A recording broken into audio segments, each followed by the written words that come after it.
The Falcons just won the major, but I'm still not convinced that this is the best team in the world. I realize that's a bit of an insane thing to say, as they just won the most prestigious trophy in CS, but before you go down and downvote the video and call me an idiot in the comments, let me explain first. And then you can go do that. There was no denying that the run they had in Cologne was incredible. Believe me, I was in the arena myself, and I could not believe what I was seeing.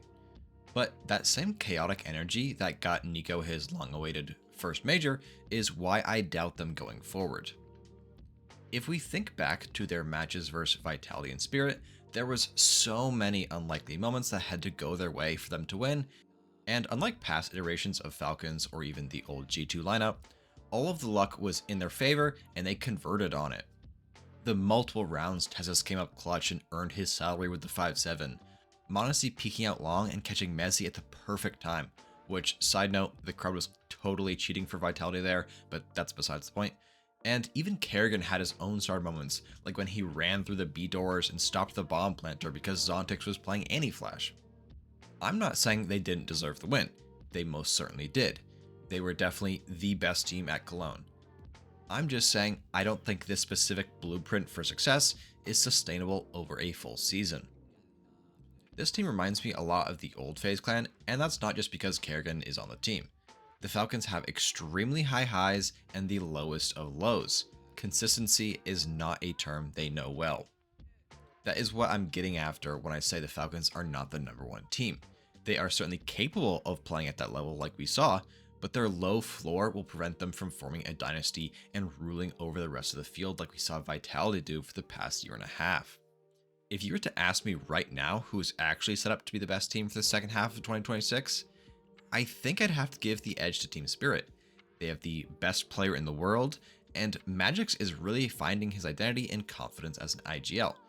His performance without Hallie's help in Cologne was extremely impressive, and it wouldn't surprise me if Spirit come out swinging and win the first event or two right out of the player break.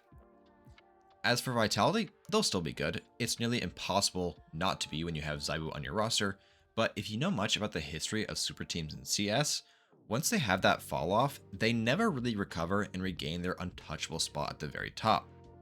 But bringing it back to the Falcons, for them, I think success in the back half of the year won't look like a dominant era, but rather a trophy win or two and just consistently making playoffs for most of the events. Of course, there will still be funny radar moments, and they'll probably lose in some crazy upset that doesn't make any sense, but that's just baked into the DNA of the team. They are an accumulation of the very best talents the scene has, and they're looking to frag you out of the server. At the end of the day, the Falcons prove they can win the biggest of trophies, and nobody can take that away from them. But winning one tournament off sheer individual brilliance and razor-thin margins is a very different beast than staying at the top of the mountain for months on end. Whether they can evolve into a structured powerhouse or if they'll remain the scene's most expensive roller coaster is going to be one of the biggest storylines to watch for the rest of the season. So that was originally going to be the end of the video. However, in their first outing in the second season of 2026, Falcons immediately lose out to 100 Thieves in the first round of Blast Bounty. And I think it's just really funny how they immediately prove my point at the quickest opportunity available. I get it's an online event and they probably don't care about this at all, and I completely am on board with that. I just think it's really funny how this team has no consistency. It just makes them so exciting to watch, and I'm ready for a blast.